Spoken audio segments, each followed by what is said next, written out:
खबर के प्रायोजक हैं मां शारदा स्नातकोत्तर महाविद्यालय, जहां बीए, बीकॉम, बीएससी के साथ डीएलएड, एमए 3 विषयों के साथ जिसमें राजनीति शास्त्र, हिंदी और समाजशास्त्र शामिल हैं। इसके साथ एमकॉम की सुविधा एवं अतिरिक्त कोर्स में mass communication, BCA, BSc home science भी उपलब्ध। महाविद्यालय में छात्रों के लिए sport activity, RO water, wifi campus, lab, NSS सुविधा, सरकार द्वारा जारी सभी कार्यक्रम समय समय पर किए जाते हैं। महाविद्यालय का पता है झांसी खजुराहो नेशनल हाईवे किनारे घुराट तेजपुरा बंगरा झांसी।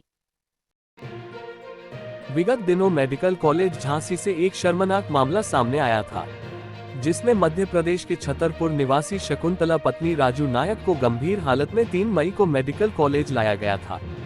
डॉक्टरों की जांच में पता चला कि महिला की आंतों में संक्रमण है और वह ठीक से काम नहीं कर रही है।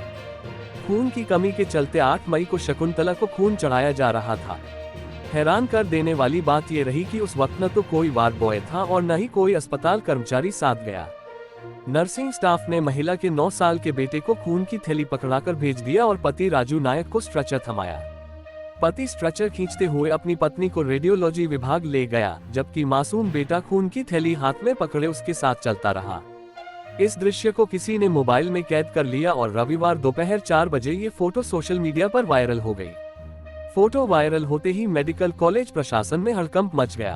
आनन फानन में मामले की जांच कराई गई। जांच में लापरवाही की पुष्टि होते ही 5 कर्मचारियों पर कार्रवाई की गई, जिसमें से कुछ कर्मचारियों की सेवाएं समाप्त कर दी गई तो वहीं कुछ कर्मचारियों का वेतन रोक दिया गया। देखते रहे आपका अपना चैनल टाइम्स ऑफ बुंदेलखंड। संज्ञान में आया कि कोई महिला यहाँ वार्ड नंबर 2 में भर्ती थी, उसका किसी इन्वेस्टिगेशन होना था। उसके लिए जब उसको मरीज को शिफ्ट कराया जा रहा था तो वार्ड बॉय ने जाकर मरीज के अटेंडेंट ही उसे ले जा रहे थे। ये घटना समाचार पत्रों में प्रकाशित हुई। उसका संज्ञान में लेते हुए मैंने मुख्य चिकित्सा अधीक्षक को कहा कि तुरंत इसकी पूरी जाँच करें और तुरंत जाँच करने के बाद जो हमें प्रथम दृष्टया समझ में आया उसके हिसाब से हम लोगों ने उसमें कार्रवाई करी है। उस कार्रवाई में हम लोगों ने वहाँ पे जो उस समय मौजूदा ड्यूटी पे थे, जिनकी ड्यूटी थी, जो वार्ड बॉय थे, उनको निलंबित किया गया है। 2 आउटसोर्स कर्मचारी थे, एक नर्सिंग स्टाफ था, एक वार्ड बॉय था, उनकी सेवाएं समाप्त कर दी गई हैं। और जो नर्सिंग स्टाफ वहाँ परमानेंट था उनको कारण बताओ नोटिस जारी किया गया है और उनसे उनकी वेतन भी रोकने का आदेश जारी कर दिए गए हैं। कुल 5 स्टाफ पे कार्रवाई करी गई है। सर, क्या मामला क्या था? मामला यही था कि जब मरीज को शिफ्ट किया जा रहा था तो मरीज को शिफ्ट करने का कार्य वहाँ पे उपस्थित वार्ड बॉय का था और नर्सिंग स्टाफ द्वारा इसे कराया जाना चाहिए था। तो उसमें वो ऐसा जो फोटो में आया कि वो नर्सिंग स्टाफ जो वार्ड बॉय थे वो लेके नहीं जा रहे थे, मरीज के तीमारदार ही मरीज को शिफ्ट करा रहे थे। जो खून भी है क्या?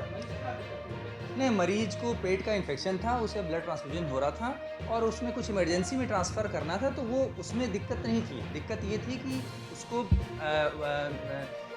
नर्सिंग स्टाफ द्वारा वार्ड बॉय के थ्रू ही शिफ्ट कराया जाना चाहिए था, जो कि उस समय ये कार्य नहीं किया गया। जी।